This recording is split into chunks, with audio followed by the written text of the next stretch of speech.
They say knowledge is power. But what happens when knowledge is too powerful to be trusted in the hands of the masses? Across the world, there are whispers of secret councils, hidden guardians of dangerous truths, and cryptic codes that govern the rise and fall of civilizations. In India, the legend of the 9 unknown men has haunted scholars for centuries. 9 wise men entrusted by Emperor Ashoka with the world's most dangerous knowledge. But what if that legend isn't confined to the East? What if the Americas, too, had their 9? Hidden in canyons, caves, and memory palaces scattered across this vast land, did ancient America have its own silent council? Were there secret knowledge keepers, 9 unknown men of ancient America, tasked with preserving, hiding, and transmitting wisdom too sacred, too potent, to ever be fully revealed? Tonight, we follow the echoes into the shadows, where oral tradition meets occult preservation, and history hides in plain sight. To begin, let's revisit the origin of this legend. The tale of the 9 unknown men comes from the Mauryan emperor Ashoka, said to have formed a secret society of 9 men after witnessing the horrors of war. Each was assigned a different branch of knowledge, ranging from alchemy to communication, microbiology to political science. Knowledge that, if released, could unravel society or elevate it beyond imagination. Now take that framework and ask, is it possible that ancient America had something similar? Some dismiss this as mere speculation, but let's consider the patterns. Across the ancient Americas, from the Andean highlands to the Mississippi Valley, certain types of knowledge were held not communally, but tribally or esoterically, passed from master to apprentice, sealed with vows and rituals. We're talking astronomy that could predict eclipses with frightening precision, medical practices that involved brain surgery with survival rates modern science can barely explain, metallurgy techniques we still don't understand, acoustic engineering that could make mounds sing. Could this be the faint echo of an indigenous 9 unknown? In a continent where information was sacred, tied to land, spirit, and songline, wouldn't it make sense to hide dangerous knowledge from the careless or the colonizer? What if the knowledge wasn't lost, just hidden? Let's speculate for a moment on who these 9 might have been, not as individuals, but as archetypes, roles within a sacred council. First, the architect, the master of engineering, design, and sacred geometry. This figure would have understood the energy lines, the alignments of mounds and pyramids, the secrets of earthquake-proof platforms. In Andean lore, such individuals were said to know how to wake the earth. Second, the listener. This was the oral historian, not just a bard, but a living library.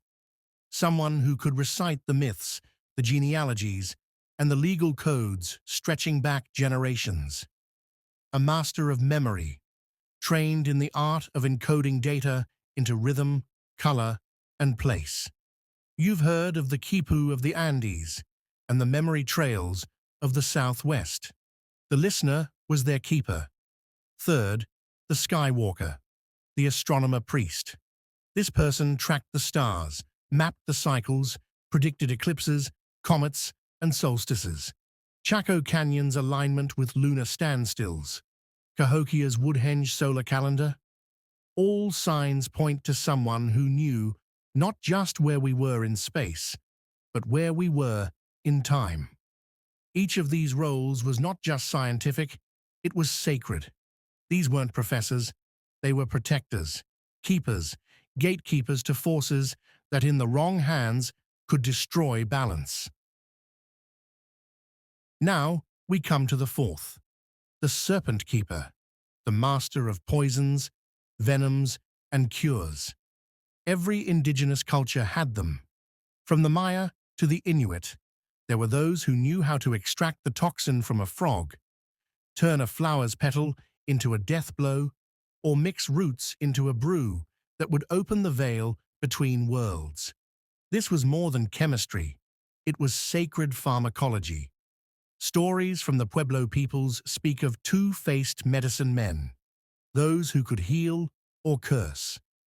In Amazonian myth, the Yakaj shamans were said to transform into jaguars, not metaphorically, but spiritually. Were these stories literal, symbolic, or memories of people who had mastery over the body's biology, even DNA? That leads us to a fifth member, the one we'll call the Fleshweaver, a biologist in spirit, keeper of knowledge about anatomy, growth, regeneration, and perhaps genetic memory. Why do so many ancient American cultures speak of shape-shifting? Why are certain birth defects seen as divine signs in ritual contexts? Was there someone who studied mutation, inheritance, or embryology long before Mendel or Darwin? Did they know how to awaken ancient memory, not in books, but in blood? Then comes the most dangerous of them all, the sixth, the Silent One. This member guarded knowledge about warfare, not just weapons, but psychological warfare, ritual combat, mass influence. This is the kind of knowledge that could destabilize societies. And yet in the Americas, war was often ceremonial. Honor duels, ritual skirmishes, and warning systems that prevented bloodshed. Perhaps this secret was preserved by one who understood that violence could be averted, not by suppression, but by ritual containment. The seventh is the Echo Master, the master of sound, frequency, and resonance. Ancient American cultures understood sound not just as communication, but as creation. Drums were not just instruments, they were tools of alignment, flutes carved with precision, chambers that could bounce whispers into roars. This is where we cross into the truly uncanny, sound that could levitate, destroy, or heal. Was this knowledge encoded in architecture, in language, or in the forgotten frequencies now lost to time? Could one of the nine have been a sonic engineer of the sacred? Then we arrive at the eighth, the Mask Maker, a figure not just of literal masks, but of identity. This one kept the knowledge of self-transformation, not just through costume or paint, but through persona, ritual, and roleplay. In many tribes, you became the bear, the deer, the thunderbird, not by pretending, but by entering its story, its energy, its spirit. This figure held the codes of drama, of sacred theater, of myth enacted through flesh. In a world where story shapes reality, the Mask Maker is the shaper of consensus, the weaver of cultural truth. And finally, the ninth, the Veiled One. This role is the most mysterious, perhaps the chronicler of the other eight, the one who recorded, remembered, but never revealed, the archivist of forbidden knowledge. This figure may have lived apart from society, hidden in caves, in sacred groves, or among traveling traders, a secret in motion. Neither teacher nor student, the one who knew what not to say. If the nine unknown men of ancient America existed, the Veiled One kept their names from time, and their knowledge safe from conquest. But is there evidence? Oral traditions whisper of such figures. The Zuni speak of the Bow Priests, keepers of both peace and war. The Hopi have the Kachina societies, filled with masked beings who hold secrets of the stars. In the Andes, the Amautas were wise ones, guardians of ancient knowledge who passed nothing down in writing. In the Amazon, the Shapono, ancestral houses, are said to be guarded by beings who see in both the dream and waking world. Archaeologically, we find isolated chambers buried beneath mounds with strange acoustics, glyphs with no known translation, bones with surgical precision, sacred bundles buried with tools of multiple disciplines, medicine, mathematics, ritual. These aren't graves, they're caches, and maybe, just maybe, they were the hidden layers of the Nine. Even in colonial records, there are hints.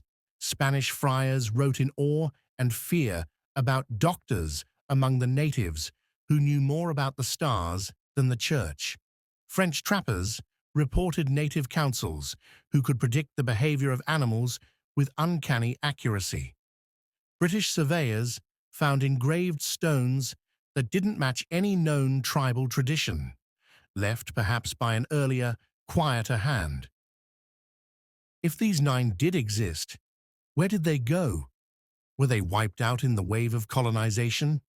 Or did they go underground, integrated into secret societies, vision keeper lineages, or simply fade into story?